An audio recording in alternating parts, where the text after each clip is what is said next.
Okay, what if I tell you that the extraterrestrials we all imagine as little green men may actually look like very normal Earthlings and chill in Europe? This is the Iberian Peninsula, and people living there are under suspicion. Ooh. Here's the reason. Somehow, parts of the most important artifacts that the Iberian civilization called Treasure of Volcanic are made of metal that simply can't be found on Earth, because it's metal from a meteorite.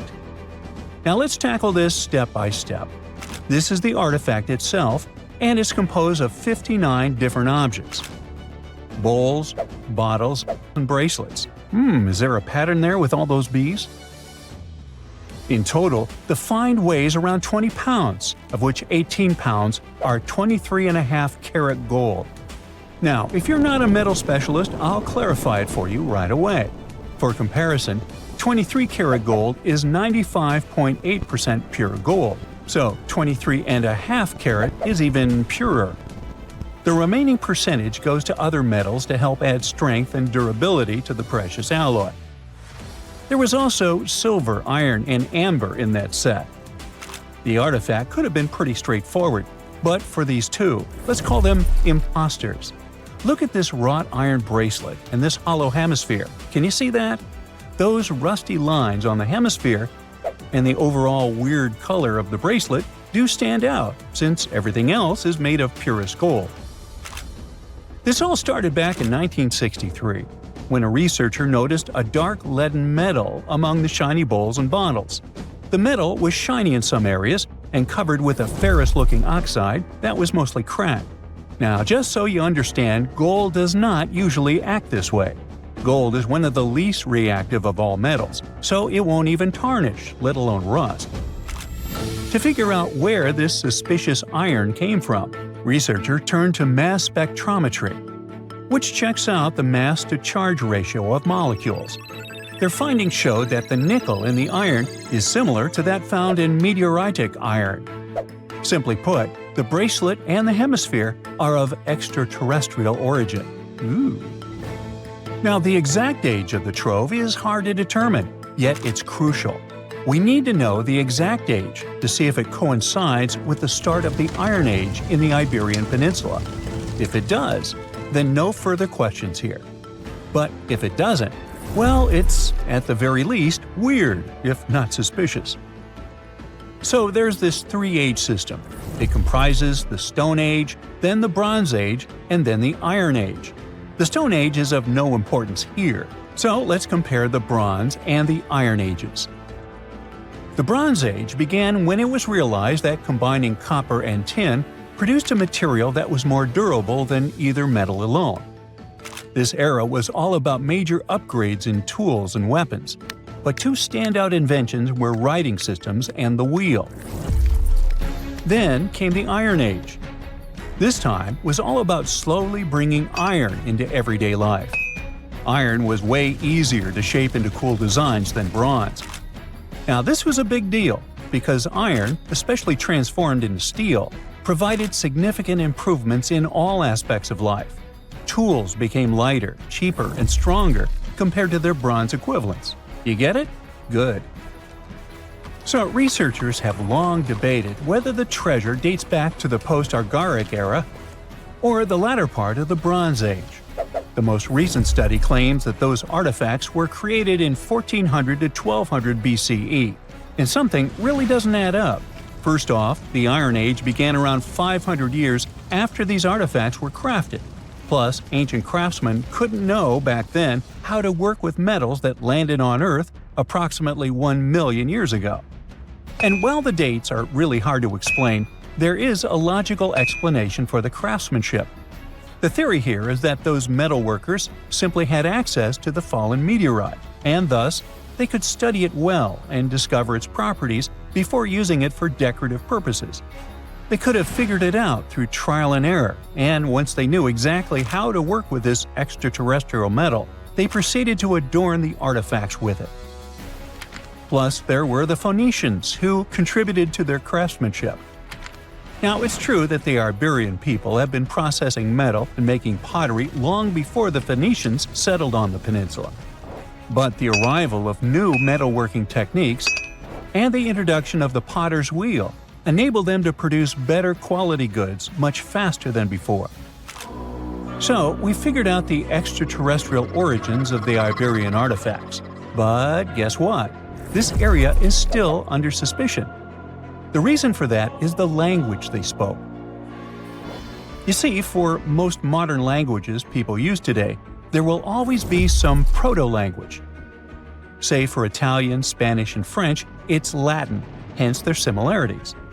But wait, Iberian was largely spoken where modern Spain is. So why isn't Spanish similar to it? Well, the truth is, no language today is similar to the Iberian. Maybe only the Basque language, but it's because of some similarities found in their numerical systems. Basque is classified as a language isolate, or simply unrelated to any other known languages, and the only language isolate in Europe. The Iberian language is unclassified. While the scripts written in it have been deciphered to various extents, the language itself remains largely unknown. And look at the alphabet the Iberians had. Looks like it doesn't really belong to our planet. But hold up, this one might be a bit of a stretch.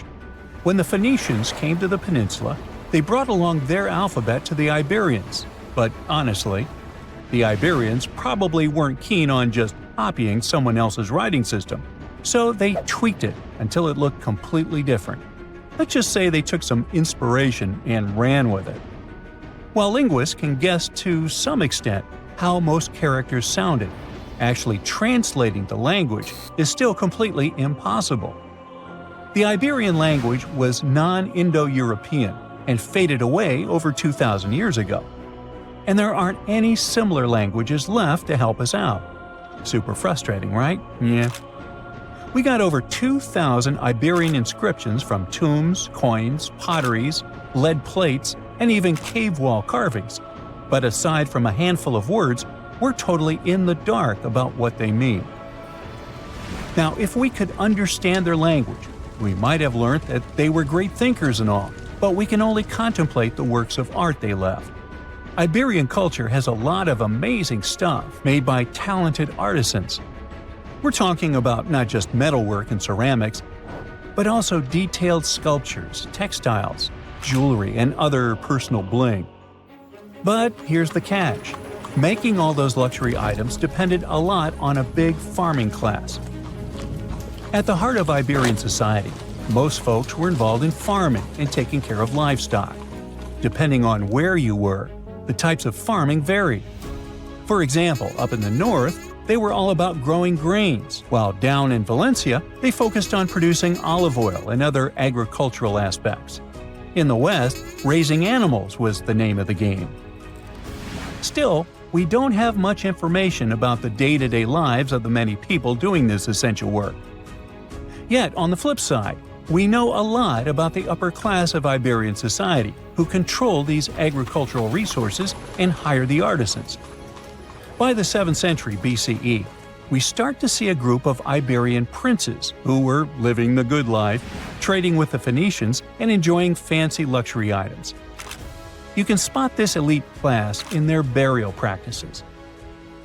Cremation was the go-to method for funerals among the Iberians, and wealthy individuals were often found in cemeteries with all sorts of lavish goods and funerary sculptures that give us a peek into the fashion and hairstyles of the rich. Interestingly, starting in the 6th century BCE, there was a noticeable drop in the number of recognizable burials, which suggests that these elaborate funeral customs became more exclusive to a small elite. Meanwhile, the fate of the majority, farmers, artisans, soldiers, and laborers, who made up a big chunk of the population, remains a bit of a mystery. It used to be a pretty advanced civilization, but it vanished without a trace. Researchers think it could have been due to some massive earthquake. But so far, we don't know for sure. Do you know how much gold has been mined by humans throughout history? About 216,000 tons, and 2/3 of this amount was mined after the 1950s. Different countries, different times, thousands of different people involved. But what if you found huge deposits of gold in one place, what if a giant gold ore deposit was discovered? No, not just giant, but super giant. This is exactly what was found in China. A group of geologists discovered about 40 gold veins with about 330 tons of gold ore. But that's not all. 3D modeling has shown that even more gold lies underneath. At a depth of about 9,800 feet, there may be several hundred more tons. In short, there is a chance that they will discover deposits with about 1,100 tons of gold. Can you imagine how much that is? If not, that's about $83 billion. Wow!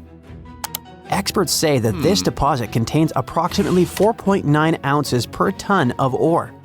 It seems that this is negligible, but in fact, it's a high indicator in gold mining. Usually, 0.35 ounces per ton is awesome. If all calculations turn out to be correct, it will be the largest gold mine in the world, even bigger than the South Deep mine located in South Africa, with its 1,025 tons of gold. Everyone is worried. Everyone is happy. Gold, gold, gold on their minds. Everyone wants gold. Everyone buys gold. Gold is rising in price. Gold is more reliable than Bitcoin and cash. Gold is associated with wealth and luxury. Gold is always a valuable and profitable investment. But hold up. Why is it so? Why do people go crazy over some shiny metal? The fact is that gold has both practical and psychological value. For centuries, gold has represented power, prestige, and wealth in different cultures. It seems we're born in a genetic memory that gold is valuable. Think of how many problems gold has brought to literary heroes and how many gold-related adventures we've seen in movies. Gold makes people happy and greedy, cruel and intimidated. That's why so many people love it. Yes, it glitters, it's beautiful, but it's also practical. Gold doesn't rust, it doesn't corrode, it can be stored for a long time, and it doesn't deteriorate. It's literally a reliable investment. All other savings may lose value because of crises, but gold remains unchanged. The only problem, it can get stolen. In addition to jewelry making, gold is used in electronics, medicine, aerospace, and many other industries. Bitcoin has a value because of the public support of people around the world. Money has value thanks to the support of authorities. Gold has value on its own. It's tangible and visually appealing, and its worth is also supported by people's centuries-old belief in its enduring value. But never let gold cloud your mind. Many people lose their honor and even their minds over it. Avoid this trap. It's just a shiny piece of metal. There are other precious metals in the periodic table: palladium, silver, copper, platinum. Why is gold number 1? Cheaper metals such as copper, iron, lead, and aluminum corrode and rust. Aluminum is also not durable. Platinum and palladium are more expensive than gold, but they're too rare and difficult to mine. You won't make many coins out of them. Silver is softer than gold. It tarnishes, scratches, and deforms. And, well, to be honest, gold is more beautiful. But there is another reason why gold is so expensive. It's quite difficult to get. Gold mining is a very laborious and long process. In movies or documentaries, you might have seen people standing at the mouth of a river, collecting silt and clay, sifting it through gauze and small nets, and finding gold particles there. That's one of the methods for how gold is mined. You have to work hard to get just a few small pieces. How do they find gold? It used to be luck. Someone was walking along the shore and saw something glistening in the water. But today, gold detection methods are much more effective. Geologists know that gold is present in almost all rocks and soil, but its particles are so tiny that they're not visible. But when the concentration of gold is high and noticeable, work begins to extract it. Special geological teams are engaged in searching for these sites. When they discover gold, they drill wells, then take soil samples and decide if there's enough metal to carry out large-scale mining. Production depends on the deposit. If gold is in hard rock, miners drill holes, place dynamite, and detonate it. The explosion breaks the rock into pieces so they can extract the gold. But this is just the beginning of the work. After collecting large pieces of rock, workers take them to factories to extract valuable material. At the first stage, specialists break large pieces of rock into smaller ones. Using crushing machines, they grind the ore into tiny pieces, similar to gravel. This gravel then enters rotating drums filled with steel balls. The drums spin, and the balls grind the gravel into powder under pressure. This mass is then mixed with water and passes through special filters. After that, gold is extracted from the ore using chemical solvents and complex purification systems. It adheres to carbon, then is separated from it, followed by several additional processes, including electrolysis and further purification. At the end, the gold is melted and separated from impurities, then poured into ingots and sent to other plants for further processing. Yes, it's a difficult and time-consuming process, and quite a long one. And it's not always profitable. You can find a deposit of precious metal, but it will be too expensive to extract it, and the amount of gold there won't be enough to make the effort worthwhile. Only 10% of the world's gold deposits contain enough precious material to pay back for its extraction and processing. There are many areas filled with gold. Do you know how many of them are suitable for productive mining? Less than 0.1%. So this is probably another reason why gold is so valuable. But is there any other material that causes a lot of excitement? Oh yes, this material is called liquid gold, and this is helium. That's the gas used to inflate balloons. But this is not its main value. Helium is capable of reaching ultra-low temperatures, is superconducting, and is lightweight. Helium is used in medicine for diagnostics. For example, for magnetic resonance imaging. Helium cools nuclear reactors and maintains rocket fuel temperatures during launch. Divers breathe a mixture of helium and oxygen during deep dives to avoid diseases associated with pressure changes. Helium is crucial for the modern world. Another precious material is graphene. It's not just one of the most durable materials in the world, it's a highly conductive material. Heat and electricity pass through graphene easily, which makes it very promising for the development of what? Considering that graphene is also flexible, water repellent, non-toxic, and has antibacterial properties, it's suitable for developing everything. Medical equipment, mechanical engineering, electronics, construction, logistics, energy conservation, space and underwater industries, and much more. Scientists believe that graphene has the potential to enable revolutionary new technologies that could change the lives of all people. Something similar happened with silicon, which is actively used to create semiconductors and rechargeable batteries. It's possible that without silicon, we wouldn't have smartphones, laptops, and other electronic devices.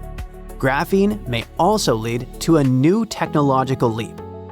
When the world switches to renewable sources of energy and uses electric transport, graphene can become technological gold.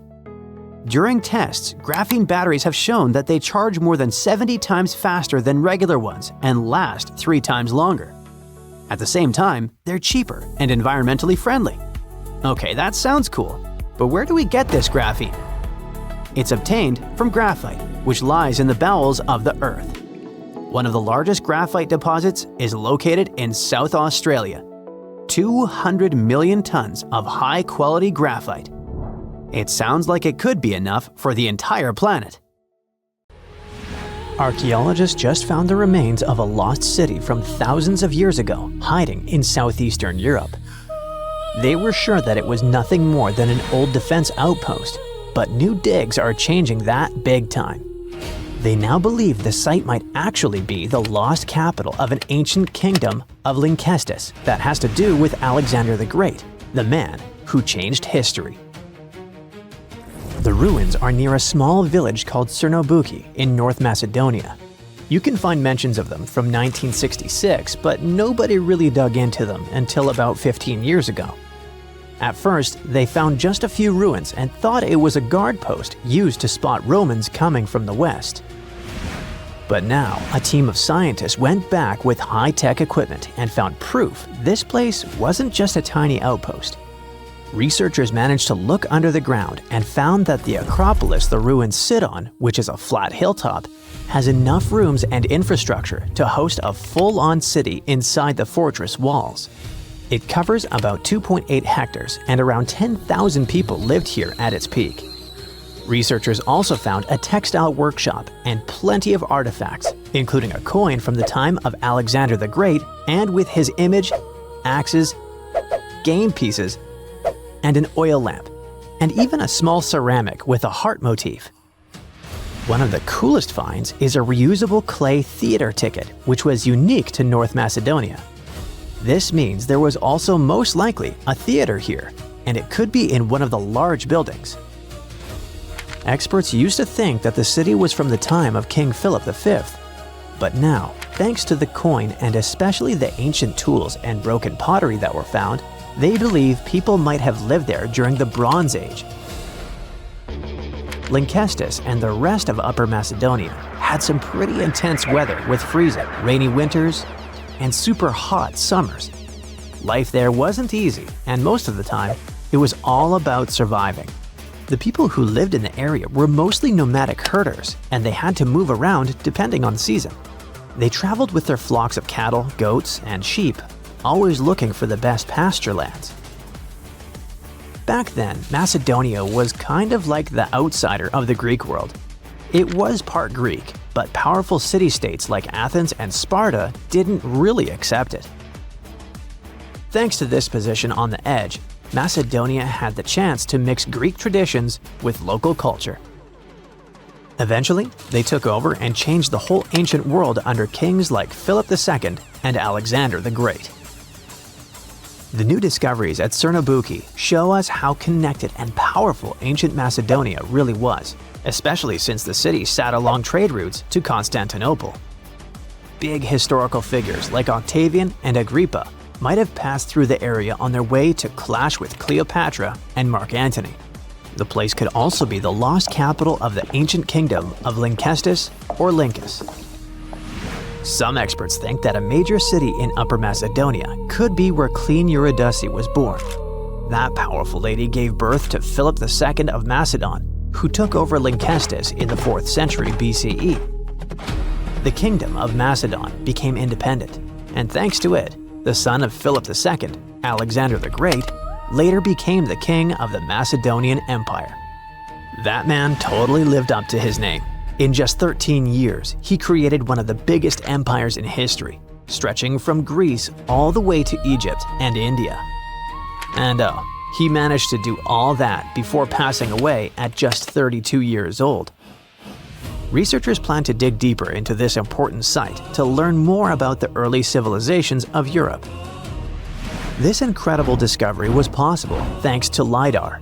This remote sensing tool helps map things like how tall plants are, how thick forests are, and other details across big areas.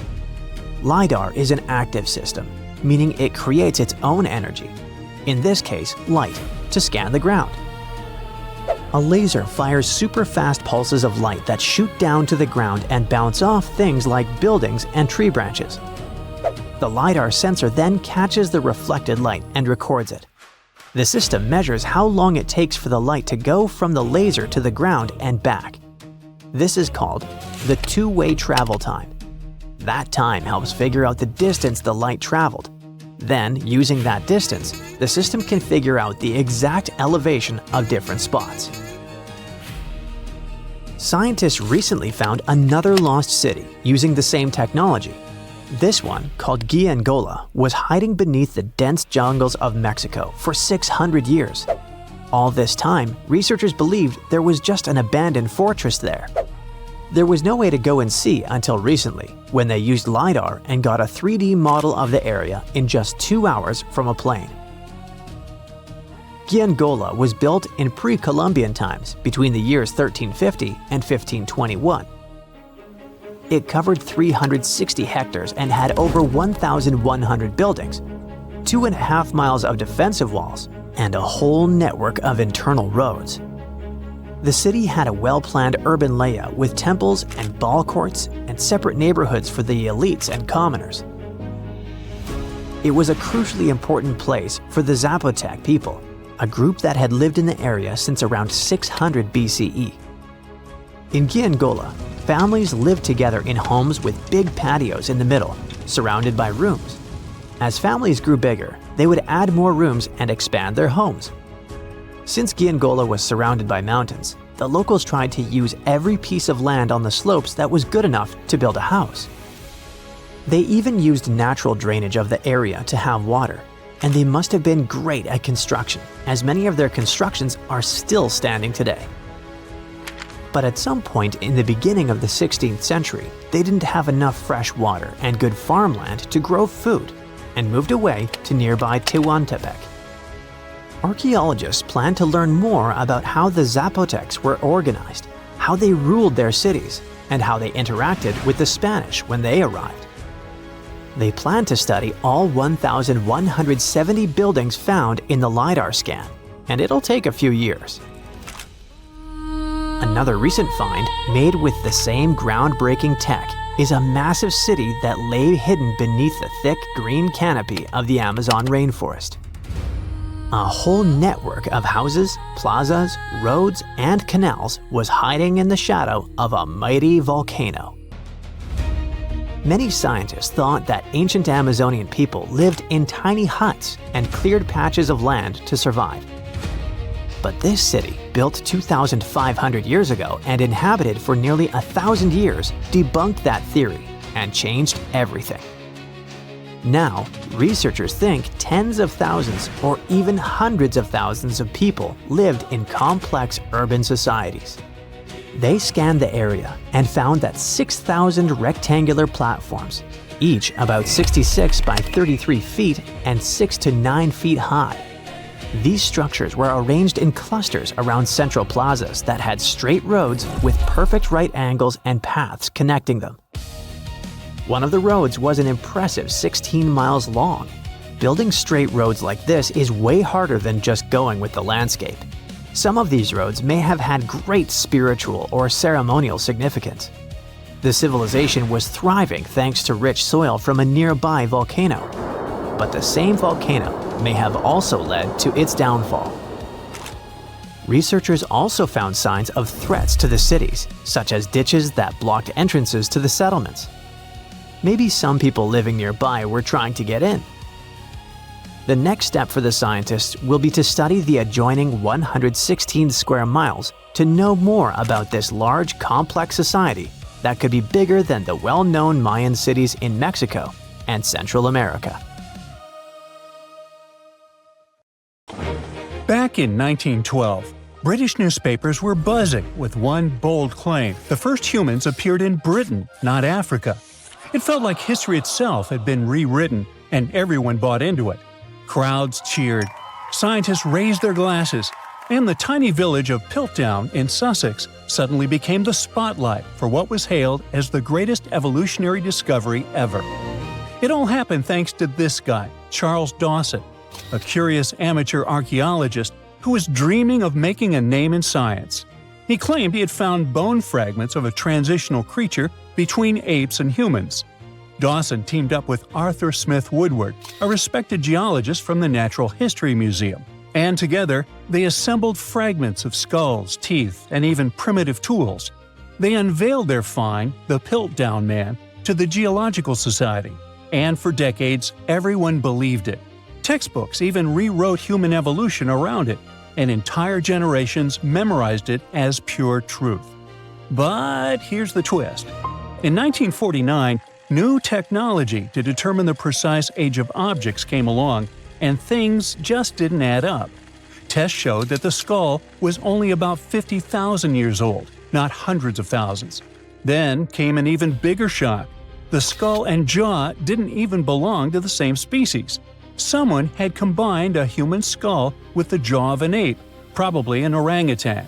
And even worse, they filed down the teeth to make them look more human and stained the bones to match the surrounding gravel. A Frankenstein fossil and its creator managed to trick the entire world into believing they'd found a missing piece of humanity's puzzle.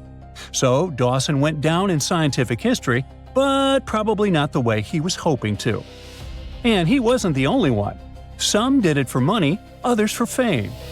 In the late 19th century Paris, museums were collecting ancient treasures like they were trading cards. When a stunning gold tiara, supposedly belonging to an ancient Scythian king, Ctesiphon, appeared on the market, the Louvre had to have it. It was breathtaking, detailed, majestic, fit for a ruler. The museum proudly paid a fortune and displayed it as a masterpiece of ancient craftsmanship. Then came the heartbreak. A few years later, an entrepreneurial goldsmith from Odessa read about the Louvre's glorious find and burst out laughing. He recognized the tiara because he made it with his own hands. It was a modern piece, a commission he created for local dealers, except they never told him they planned to pass it off as an ancient treasure. The Louvre was humiliated. Once again, the whole world believed in a beautiful lie, and the goldsmith who had just made the museum look ridiculous ended up famous in the world of art. The tiara still holds the Guinness World Record for the greatest goldsmith fraud of all time. Another story of a well-planned scientific hoax takes us to a quiet town of Cardiff, New York, a couple of decades before the Louvre incident. In 1869, workers digging a well struck something hard and enormous. They uncovered what looked like a petrified 10-foot-tall man lying in the earth. Crowds poured in from miles around to see it.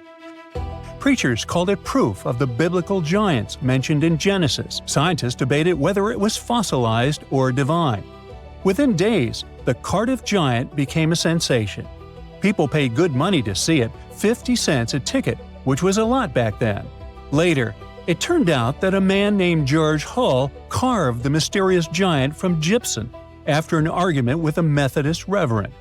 Hull just wanted to prove how easily you can fool people, especially religious believers, unlike himself. So he buried the fake giant, and it worked too well.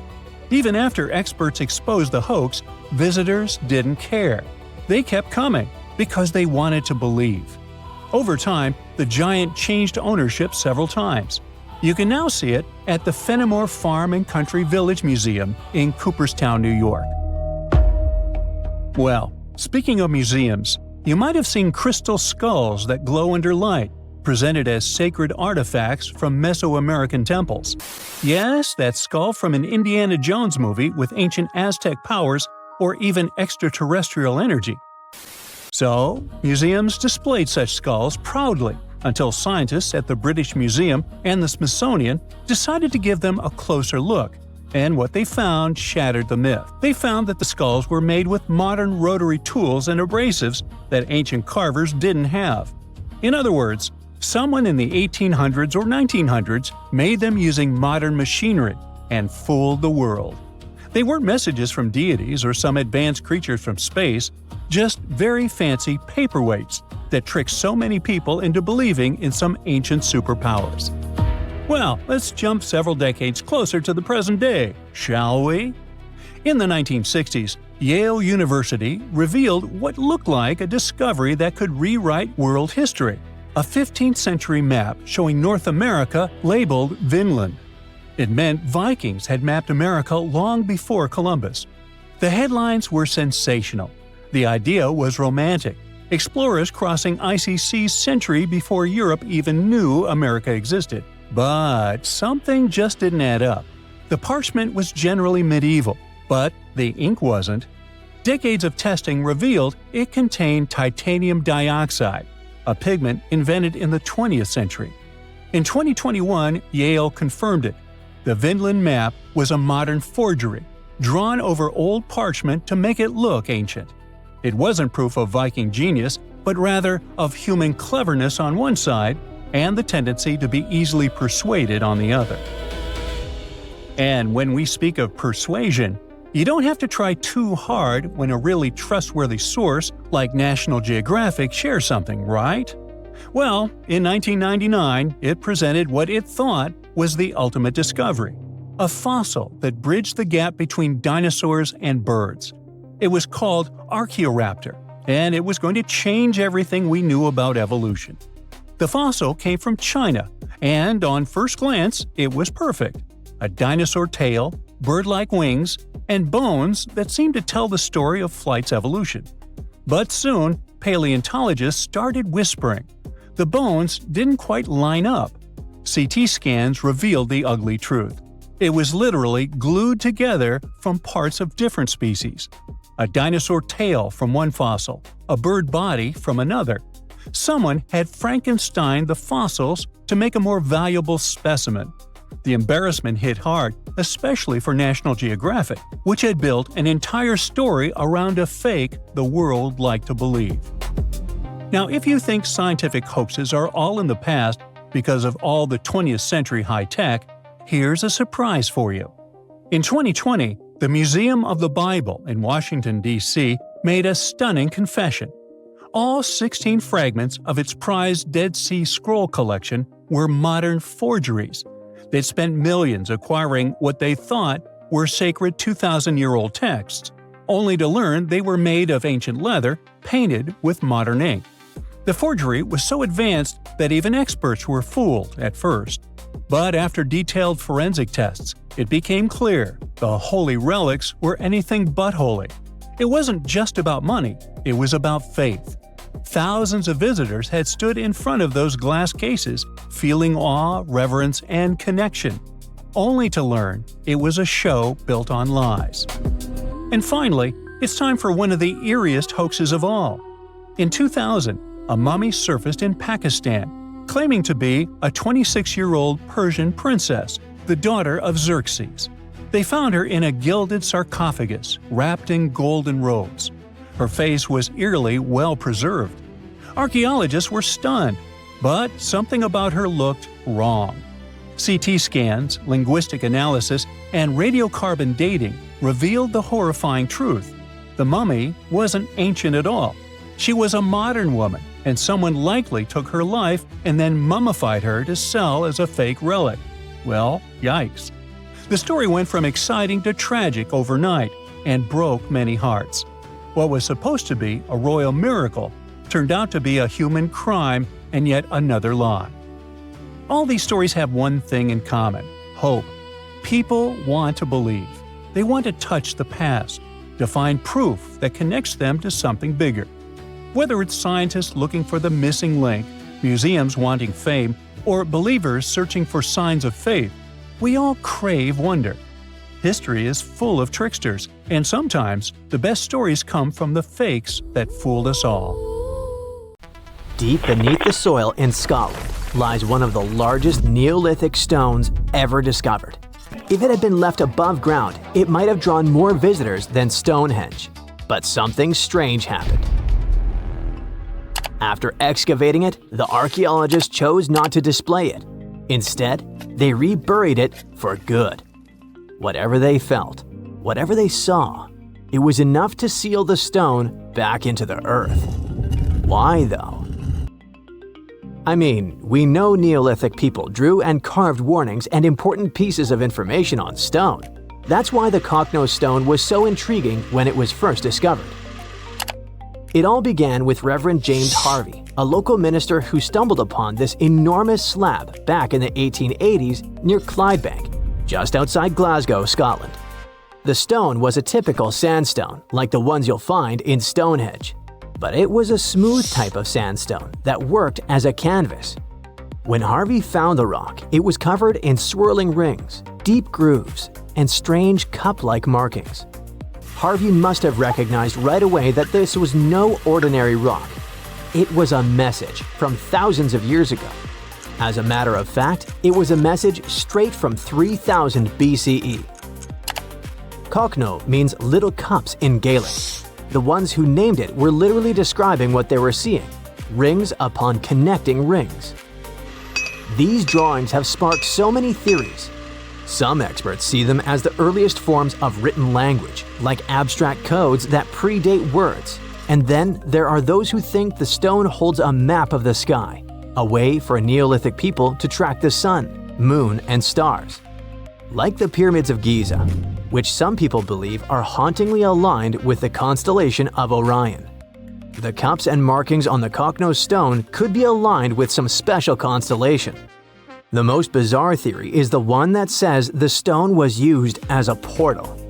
One of the scientists says that locals believed that the drawings could indicate this was a place to be reborn, a place where people could sink into the earth, only to be born again.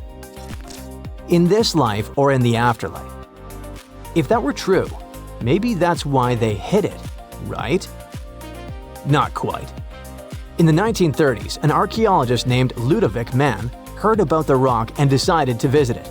This guy had an unusual idea and decided to take paint to the site and paint over the markings on the stone's surface.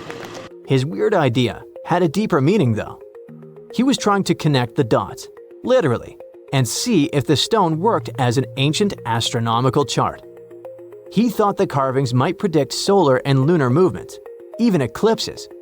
Some say that actually what Mann did was vandalize the slab of stone. That's maybe why archaeologists decided to rebury the stone back in 1965. They noticed markings of graffiti and erosion from the climate and agreed that it was best kept safe under the ground. The Koknos stone stretches roughly 43 feet by 26 feet. That's almost the size of a bus. What sets the Koknos stone apart from other slabs of rock is how clear and complex its carvings are. Many scientists call it one of the best examples of this prehistoric art in all of Europe. The patterns that show up there can also be found at various Neolithic sites across Europe and beyond, such as Greece, France, Australia, Spain, Italy, and much more. They all share similar cup and ring markings. To be clearer, this type of prehistoric art is also known as a petroglyph. Petroglyphs are carvings made by prehistoric people right into the surface of rocks.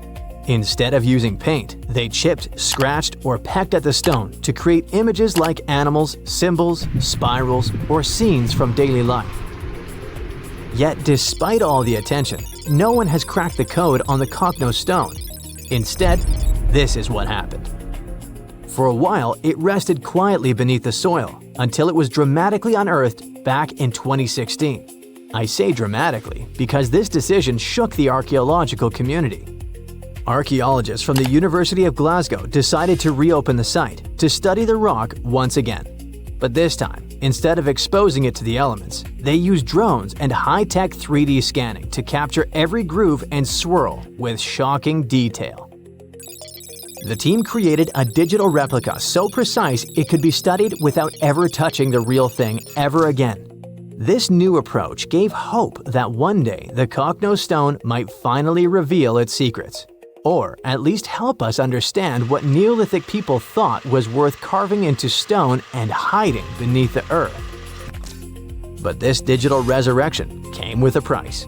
The real stone, vulnerable after centuries underground, had to be buried once more, shielded from the various hands and, let's face it, smelly feet of the modern world.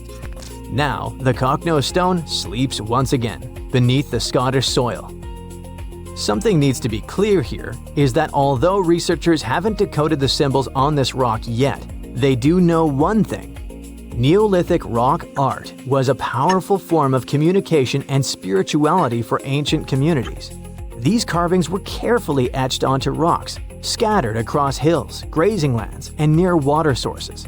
They likely served practical purposes such as marking important locations or guiding seasonal movements, but their significance went far beyond that.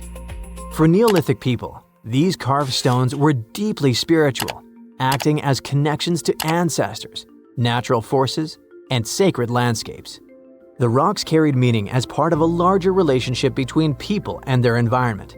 They helped turn the landscape into a living map of both everyday life and spiritual belief. That's probably why we find it all over the world. On the subject of mysterious rocks, we need to talk about these petroglyph-filled rocks that also actually sing. I want you to meet the Kupgal petroglyphs, which are located in Bellary district of Karnataka, India. This Neolithic or Stone Age site was first discovered in the late 1800s, lost, and then rediscovered in the early 21st century. These petroglyphs were carved into the dark surface of dolerite rock. Different from the soft and tender sandstone, the dolerite rock is a hard, dark volcanic rock formed from cooled magma.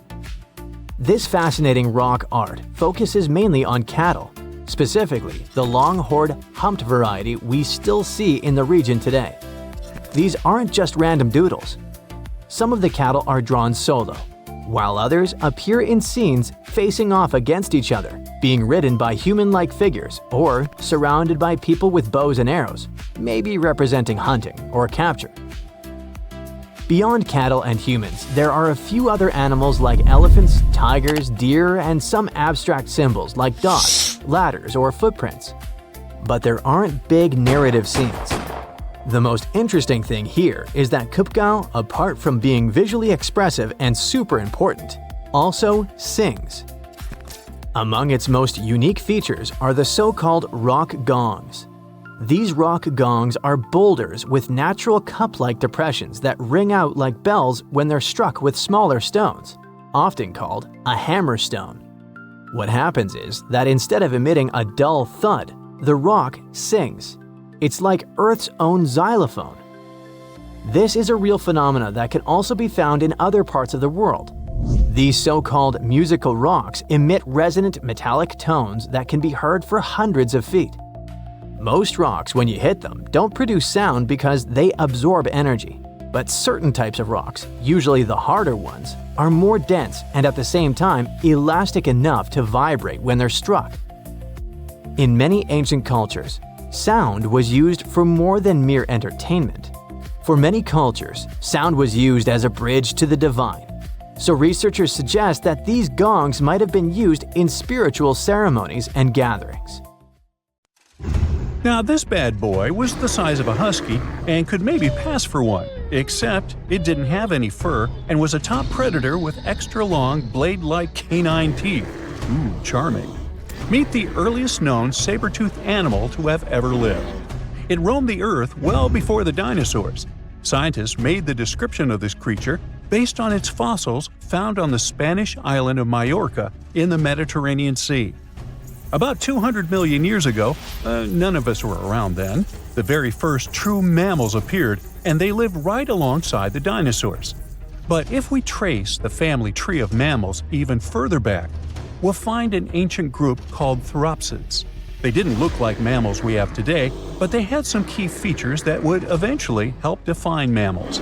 For example, theropsids had special openings on the sides of their skulls for jaw muscles, and parts of their jaw bones would later evolve into the tiny middle ear bones that all mammals, including you, have today. So, the new discovery is what might be the oldest known theropsid fossil. The fossil, which doesn't have an official species name yet, belongs to a group called Gorgonopsians. Those guys are more closely related to mammals than they are to any other living animals. Some of them were as small as cats, and others were as massive as polar bears. Gorgonopsians had some very mammal-like traits, like different types of teeth for different jobs. But unlike mammals, these ancient predators kept replacing their teeth, even their giant saber-like canines, over and over during their lives. Hey, that would be handy. Until now, the oldest Gorgonopsian fossils we knew about were around 265 million years old. But this new fossil is even older, dating back between 270 and 280 million years.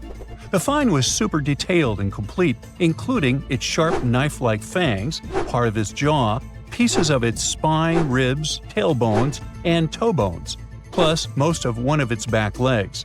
Even though the creature's skull wasn't complete, the scientists think it was about 7 inches long, and the animal itself would have been around the size of a medium-large dog, weighing between 66 and 88 pounds.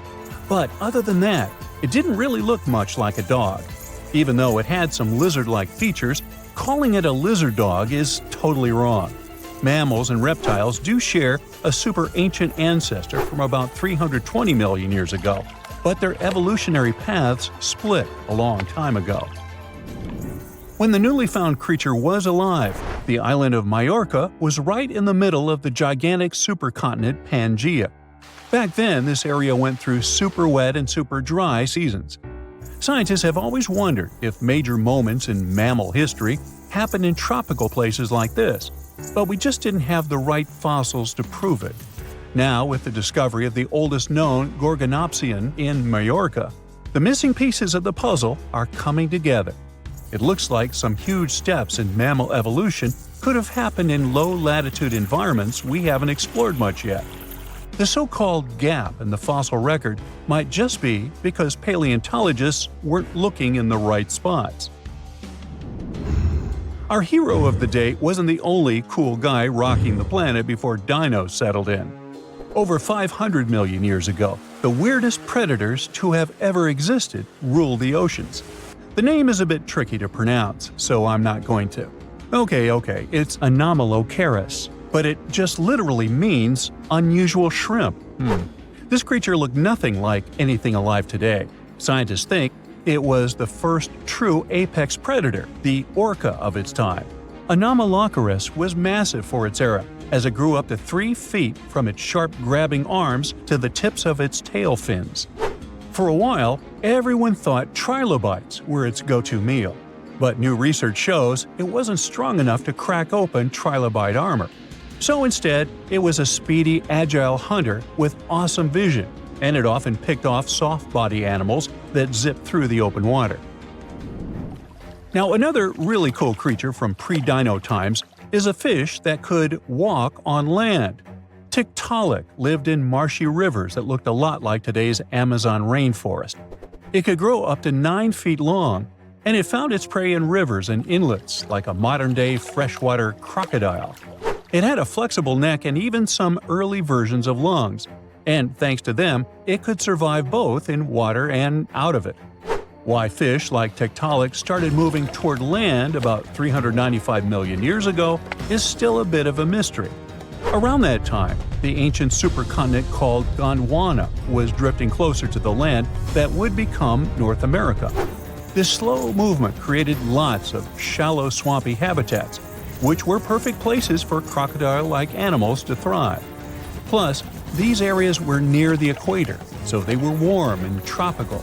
But there wasn't a lot of food waiting for them on land, so maybe they moved there for safety reasons. There were fewer predators and better spots to lay eggs there compared to the water.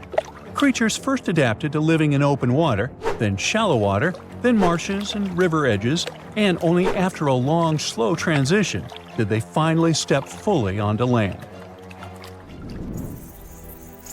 Now, how about a millipede the size of a small car and weighing as much as a large dog? This beauty lived over 300 million years ago in what is now England. Back then, during the Carboniferous period, Earth's atmosphere had way more oxygen, over 26%, compared to today's 21%. Scientists used to think the high oxygen levels were the only reason these creatures could get so big. But back then, they found a new fossil from a time when oxygen wasn't that much higher than today.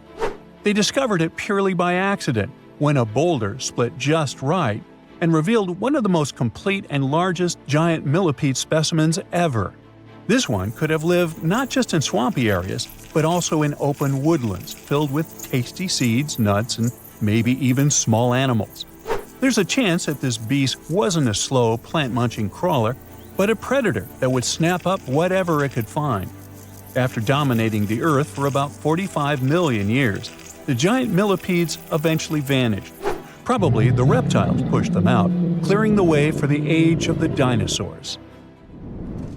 Now, in case you ever wondered what would happen if you crossed a polar bear with a saber-toothed cat, here's the answer. This guy ruled the southern ecosystems after migrating 7,000 miles across the supercontinent Pangaea around 252 million years ago. It had a tough skin like a rhino's and massive canines, perfect for tearing away huge chunks of meat, and it was an excellent runner. Once it got to its new home in what is now South Africa, it replaced a whole group of local predators. But its glory didn't last long, as closer to the end of the Permian period, massive volcanic eruptions made the weather patterns change and wiped out about 90% of all species. And because top predators are usually big, slow to grow, and not super common, they often vanish among the first when massive extinction events hit. And that's how our guy here went extinct. Our final creature of the day was a dragonfly that lived around 300 million years ago and had a wingspan of over 2 feet, 6 long, spiny legs, and huge, bulging eyes. Meganjura. This 4-winged giant is most likely the largest flying insect that ever lived, and it easily outsizes today's dragonflies, which are its distant relatives.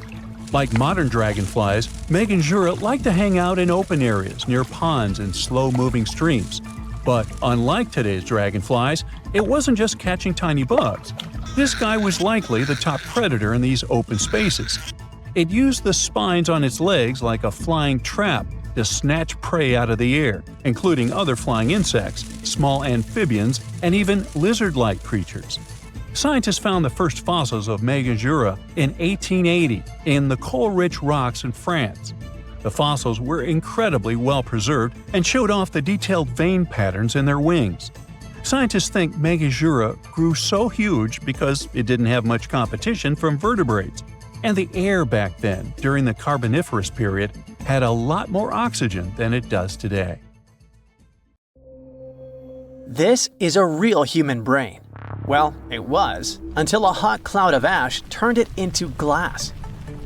This crazy transformation happened almost 2,000 years ago, when Mount Vesuvius decided it was a good day to erupt and destroy cities like Pompeii, Atlantis, and Herculaneum. This particular brain belonged to a young man who lived in 79 CE in Herculaneum. Not the most famous Roman town, but it was the first place that was discovered under Vesuvius's ashes way back in 1709. Around 200 years later, archaeologists found the remains of this young man lying face down on a bed.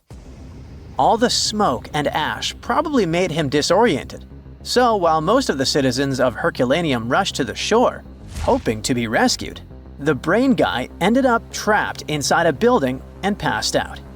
Weirdly enough, this saved his brain from completely disappearing. How in the world does a brain turn into glass? Well, when Mount Vesuvius erupted, it didn't expel just lava. It also sent away a really hot cloud of ash before the solidified lava could flow down. This type of lava, known as pyroclastic flow, could get as hot as 869 degrees Fahrenheit. An insane temperature, we know. Hot enough to melt your brain, but not hot enough to turn it into glass. The cloud of ash, however, can reach temperatures between 932 degrees Fahrenheit to 1,112 degrees Fahrenheit. But to turn something into glass, you don't just need heat, you need rapid cooling too.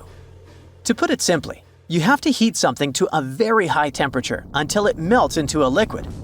If you let it cool down slowly, the molecules of this liquid will start to calmly organize themselves in the shape of crystals.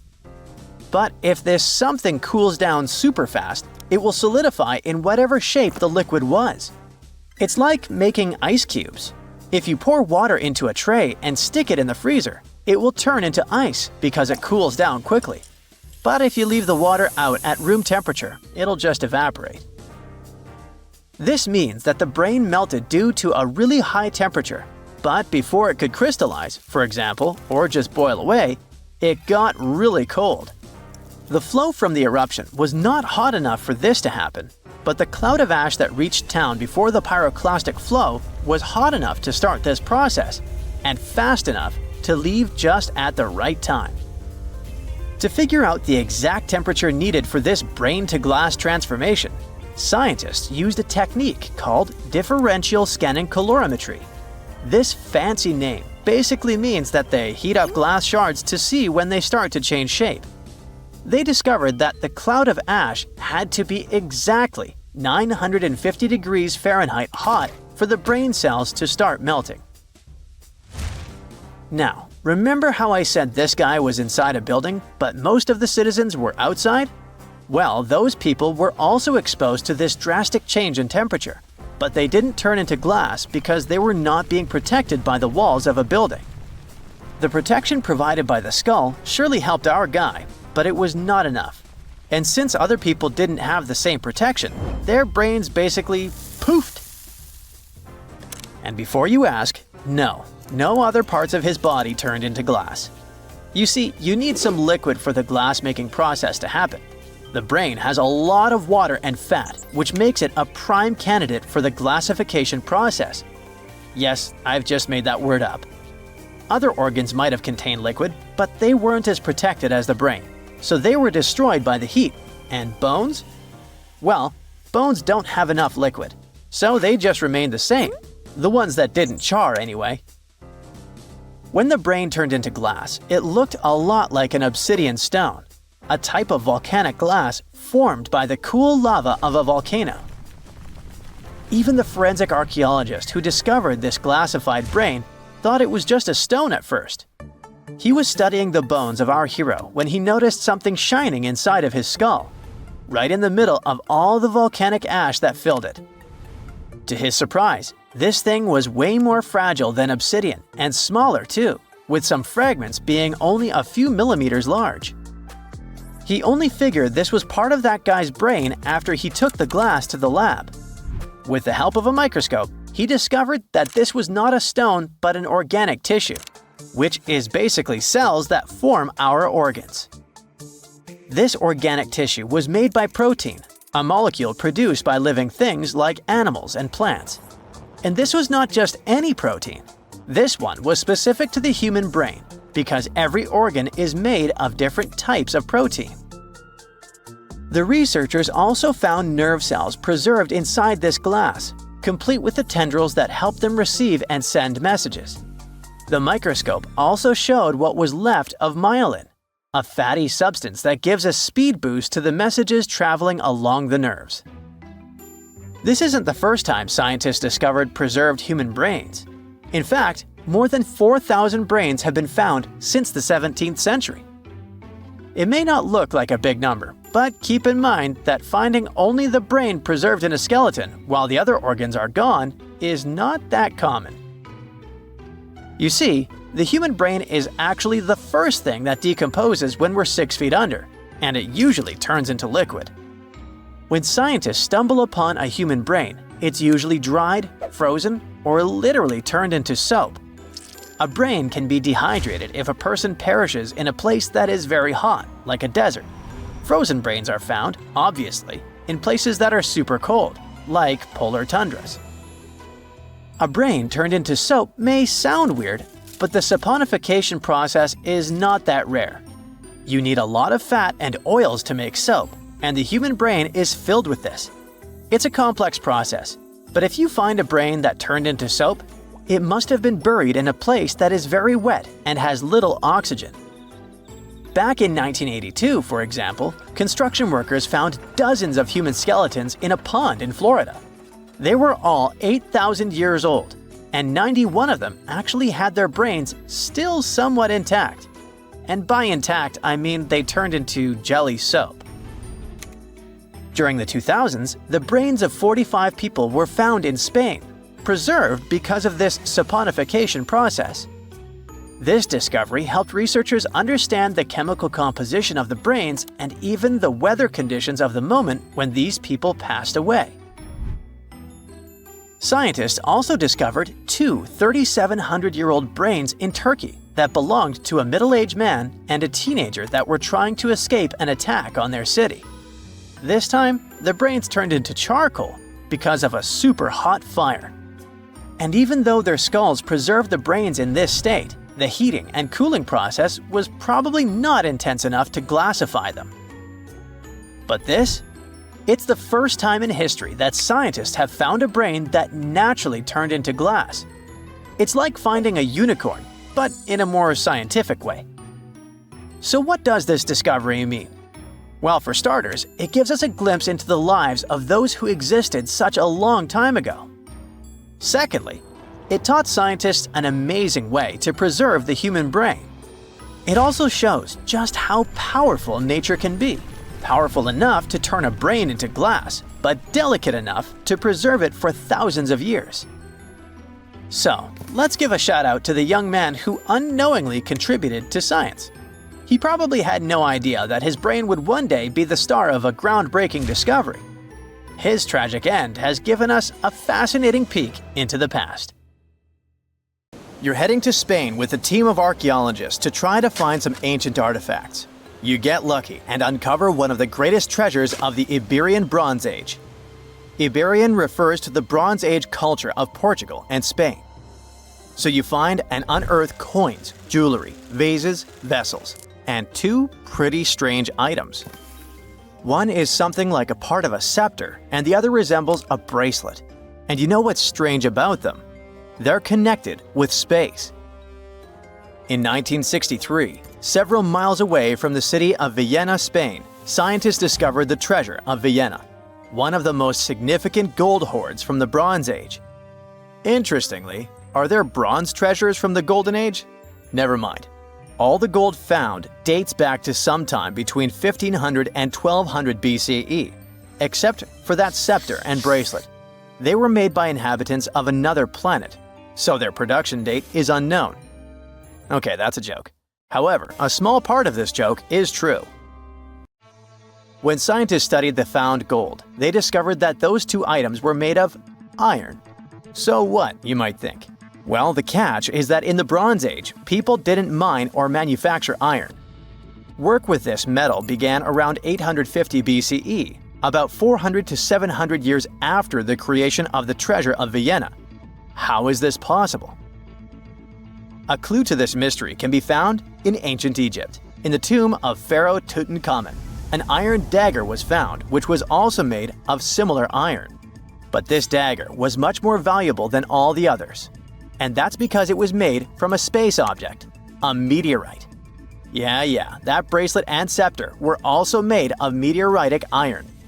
Its difference from Earth metal is that cosmic iron has a high nickel content, so it all makes sense. People from the Bronze Age couldn't mine iron from the deep bowels of our planet, but nothing prevented them from collecting iron falling from the sky. Just imagine how cool it is to have jewelry or a dagger made of material that has traveled millions of years through the vast expanses of space. Perhaps it even contains particles of an ancient extinct star. Today, these two artifacts from the treasure of Villena are the oldest recorded items in the Iberian Peninsula made of meteoritic iron. Now, with everything in its place, you can turn your attention to all the wealth of the treasure of Villena. It contains 66 items: bowls, bracelets, bottles, gold jewelry, 3 silver bottles, and an amber gold button. 22 pounds of ancient gold. People hid it, and only after 3,000 years we were able to discover it. This archaeologist's dream can be found in the Villena Museum, where exhibits from different time periods are presented, from prehistoric times like 50,000 years ago to the present day. Items from the Iberian period, from the Roman period, from the Arab civilization. You can find not only jewelry and coins, but there are also remnants of columns, ceramics, and other architectural artifacts. The collection is considered one of the most important prehistoric treasures of Europe. And the coolest thing is that you can see it all with your own eyes for just €2, which is about $2. Go to Villena, find the museum, and enjoy. Hey buddy, I heard you have a metal detector. Could you help me find a hammer I left somewhere in the field? Your old farmer friend asks. You take a metal detector and go searching, but instead of a hammer, you find hundreds, even thousands of silver coins worth $2 million. You're so happy that the farmer lost that hammer, and now you're rich. Stop! Considering that this land belongs to the farmer, would you tell him about the find or take it with you? In reality, neither of these options happened. In 1992, Eric Laws was helping a farmer search for a lost hammer in a field near Hoxne, Suffolk, England. The metal detector stumbled upon a hidden treasure, a huge one.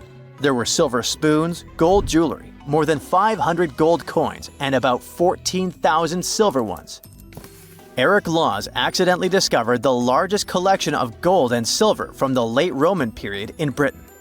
Unfortunately, or perhaps fortunately, he and the farmer didn't receive the treasure. It's now in the British Museum. Let's move away from the farmer's field to somewhere on the Mediterranean coast. Imagine you're a scuba diver. There was a strong storm yesterday, but now with the water calm, you dive in and discover the seabed covered with gold dinars. This story happened in 2015. The coins which the storm brought to the shore might have been minted even before the First Crusade that started in 1096. This collection is one of the most impressive archaeological finds in the world. All these treasures surely can make the heads of those who find them spin, but they end up in a museum. And that's a good thing, because such wealth can drive a person crazy. A metal detector and a diving suit helped people discover ancient treasures. What's next? How about a dog? Yes, it could be perhaps a great replacement for a metal detector, by the way. So in 2013, two people were walking their dog in Northern California on their property. Suddenly, they discovered a rusty can filled with coins minted from 1847 to 1894. There were about 1,500 coins, and they all were gold. Another chance for a carefree, rich future? Not this time. The find caused a lot of controversy among specialists. There was one version, according to which these coins could have been stolen from the US Mint. But later, the US Mint debunked this suggestion, as they'd never had this gold in their storage. Anyway, it's interesting what the point was in hiding it all in someone else's yard. Some thief risked their freedom and life to get rich. When they succeeded, they just hid the coins as if they never existed. What a strange deal. Coins, jewelry, meteorite items, it's all cool. But let's end our video with something grand and epic. Archaeologists were conducting research near the Mediterranean coast of Egypt and discovered a treasure trove inside a sunken temple and sanctuary. Despite the waves, earthquakes, and seawater, the massive find was preserved in a not bad condition. The temple was built a very long time ago and collapsed in the middle of the 2nd century BCE. It was an important structure in ancient Egypt. People considered this place holy. Pharaohs came to the temple to seek help from the higher powers of Egyptian mythology to obtain titles for their rule. Titles of kings of the universe. For many people, this place was like the center of the universe, and now it lies forgotten on the seabed, almost ruined. Time spares nothing. Researchers found out the temple had been part of an ancient port city. A long time ago, an earthquake occurred in this area and destroyed the city. Tidal waves softened the ground and dragged the town into the Mediterranean Sea. While studying the temple, scientists found many secret treasures there: silver ceremonial instruments, gold jewelry, and alabaster vessels. In past times, people used them to store perfumes or greasy ointments called unguents. Perhaps in ancient Egypt, they weren't bad in the field of cosmetology. Near the temple, archaeologists discovered a Greek sanctuary. Apparently, the Greeks living in Egypt or coming here on business wanted to pay tribute to Aphrodite, so they created a small building in her honor. In that place, archaeologists found bronze and ceramic artifacts from different cultures. Scientists found out that the Greeks had permission to trade in the Egyptian city and even be its residents. It seems pharaohs living around 600 BCE were favorable to the Greeks. The profession of an archaeologist is very exciting. But what would you do if you found some ancient treasure? Before answering this question, find out what law applies to such finds in your country.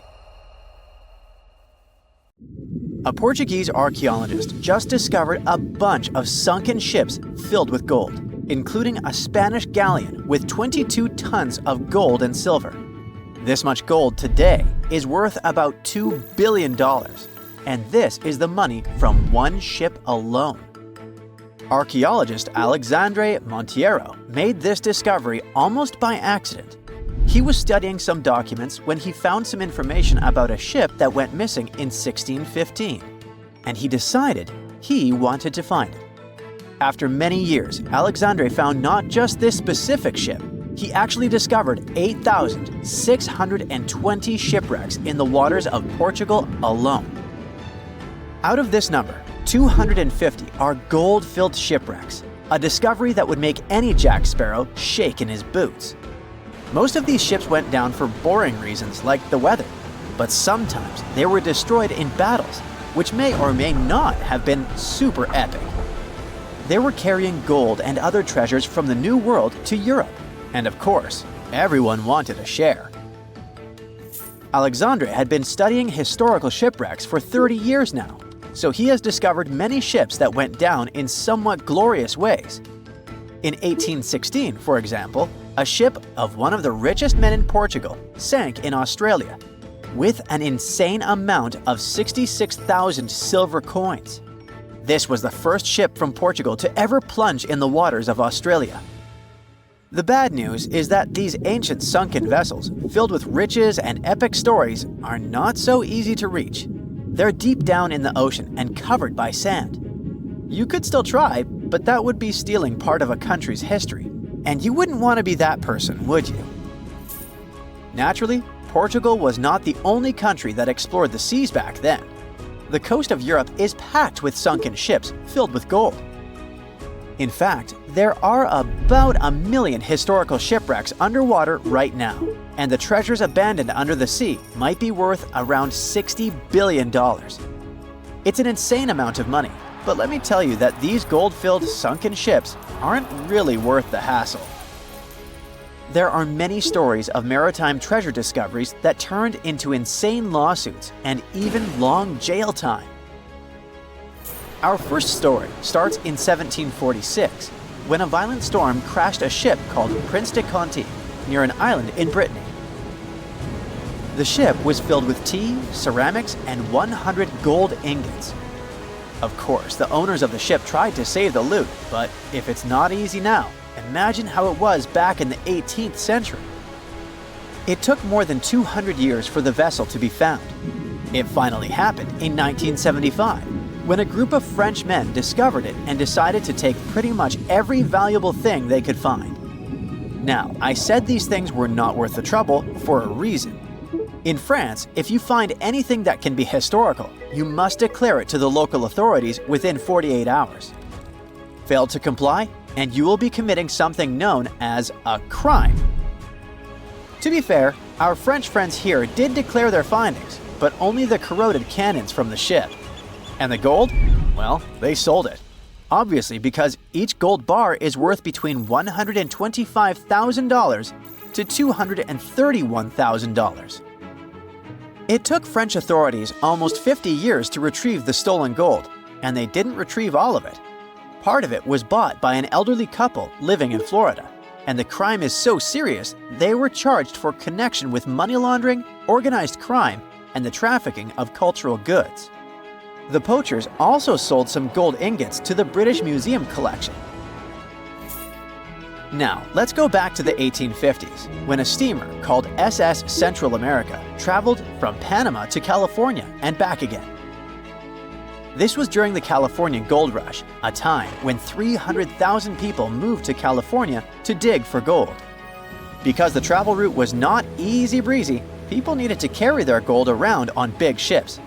This is where our friend SS Central America comes in. In 1857, the ship had 578 people on board and about 10 tons of gold. Very few survived, and around $100 to $150 million in gold went down with the ship. All of this explains why in 1988, a group of investors from Columbus decided to finance a research project to find this ship. The research was led by a guy named Tommy Thompson. Tommy was really crazy about the idea of finding this sunken ship filled with gold. It took him years to find the exact location of the SS Central America, especially because the ship was 7,500 feet beneath the surface of the Atlantic Ocean, and retrieving it required a lot of fancy tech. A group of 161 investors paid for his adventure, but it goes without saying that they were not doing this out of love from their hearts. They invested $12.5 million in this project because they were expecting to earn at least 10 times more. But since life is not all sunshine and rainbows, 39 insurance companies sued the research team as soon as they retrieved the gold.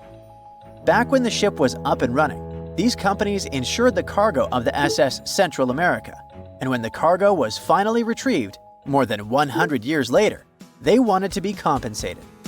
They said it was not their job to retrieve it, but that doesn't mean they abandoned it. This crazy talk didn't stick, and 92% of the gold was given to the research team. The plot thickened when the investors were scammed by none other than Tommy Thompson, who fled with $4.16 million. He also had 500 gold coins, but he's not telling a soul where they are. Nonsense like this is the reason why most countries have rules to protect cultural properties.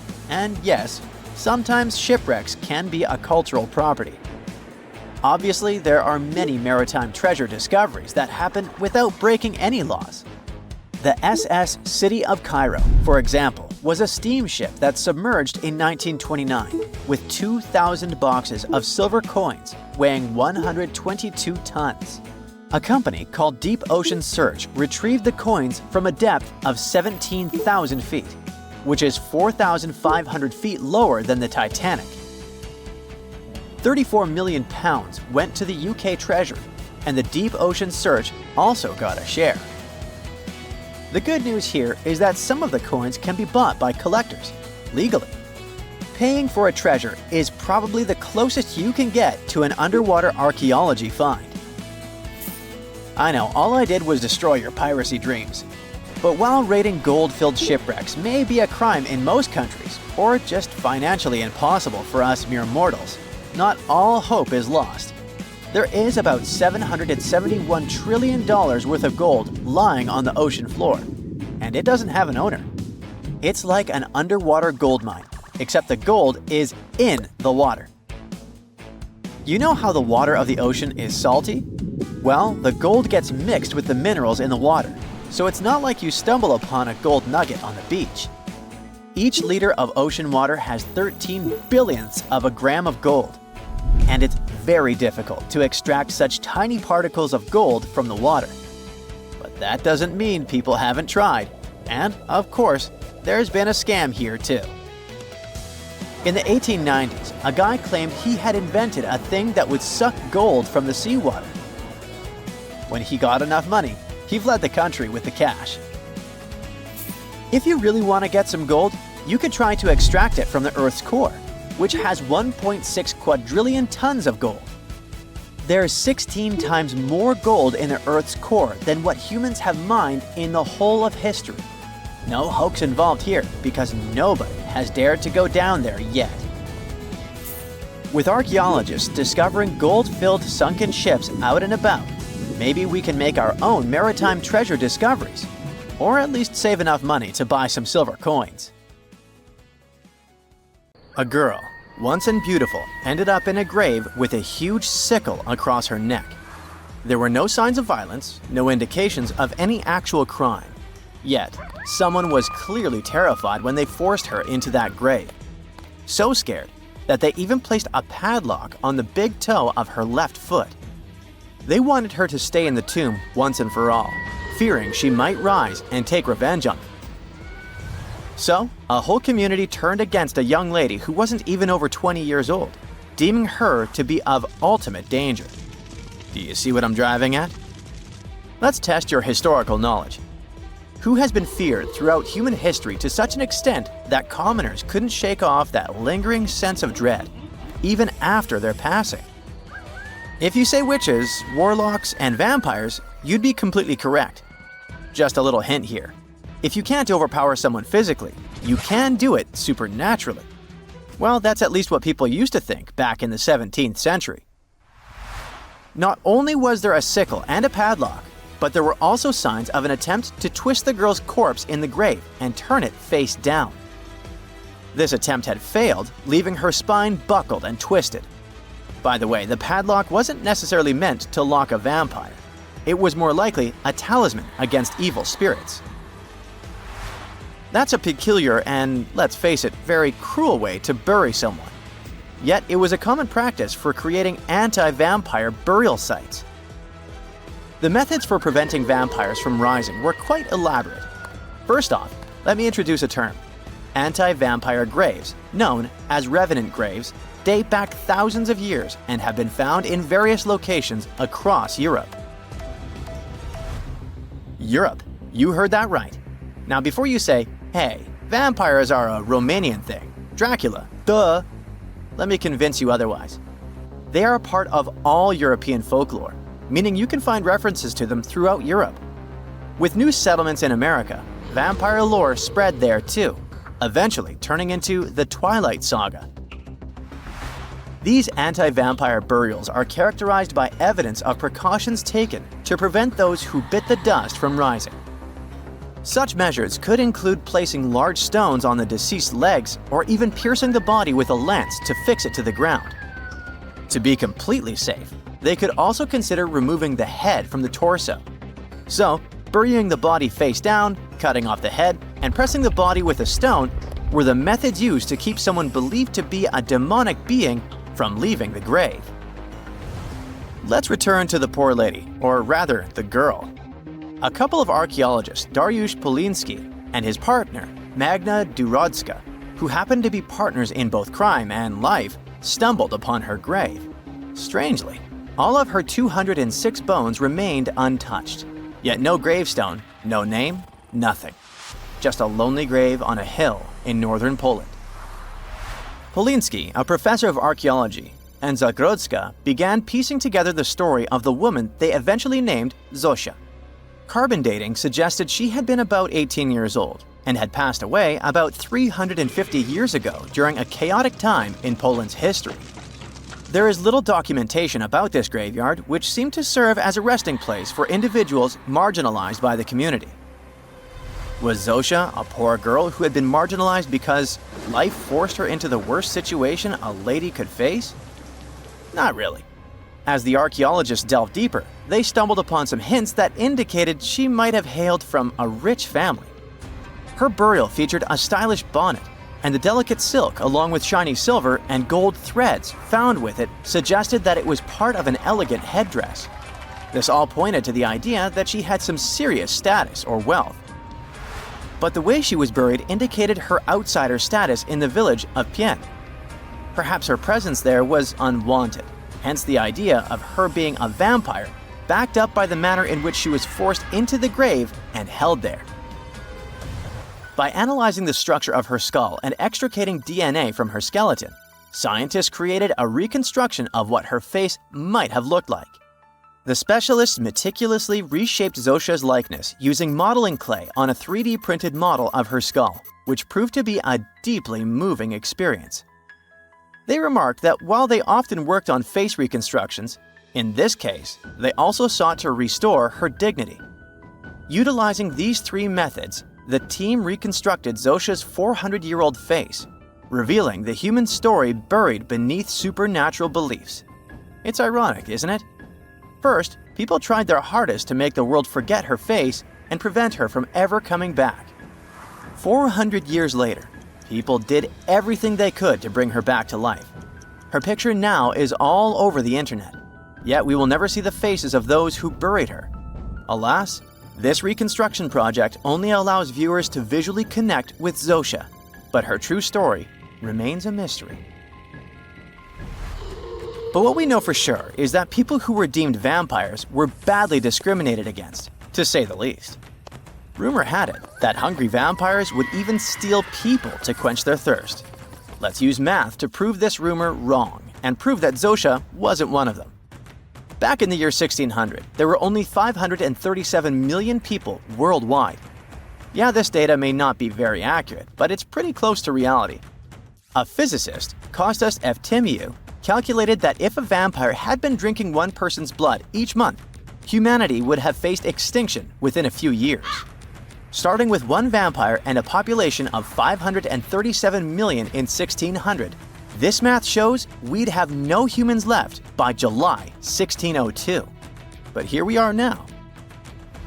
Well, while placing a stone on a corpse to make sure the vampire doesn't rise may be something new to you, there are also a bunch of stereotypical things associated with these creatures that you definitely know, such as garlic and mirrors. Funnily enough, even though it's all based on a bunch of superstitions, there's pretty good logic behind the garlic thing. You see, it contains a special compound called allicin, which is a powerful antibiotic. While people back then couldn't know what an antibiotic was, they noticed garlic was pretty effective against various conditions. Since they believed vampires were created by a particular blood condition, they also believed garlic could defeat a vampire. And there's more. There's actually a blood condition called porphyria, which makes people look like real vampires. Their skin is pale and their teeth get bigger as their gums shrink. And guess what? People who have porphyria cannot consume garlic. as it worsens their condition. Wow, that's a cool coincidence. The next superstition is a bit fresher, and it's about vampires avoiding mirrors. The first known reference to the mirrors comes from the book Dracula in 1897. But why wouldn't a vampire show a reflection? Simple. Before the plastic era we live in, mirrors were traditionally backed with silver. Silver was commonly believed to repel evil spirits, possibly because it has antimicrobial properties. Much like garlic, its healing properties may be what was supposed to scare off a vampire. Another reason why suspected vampires may have avoided mirrors is the changes to their appearance from conditions commonly confused with vampirism, like porphyria and rabies. People afflicted with these conditions may have avoided looking in mirrors for that reason, causing others to assume that vampires avoided mirrors. But if you ever met a vampire and these methods don't repel it, I have one more trick for you. Ask the potential vampire to count. It can be spilled grains, seeds, or even the holes in the fishing net if you happen to have one. Vampires are into math, so they'll stop to count, delaying them until sunrise. And we all know that vampires don't do well in sunlight. Ironically, it's Count von Count, a vampire who teaches us how to count on Sesame Street.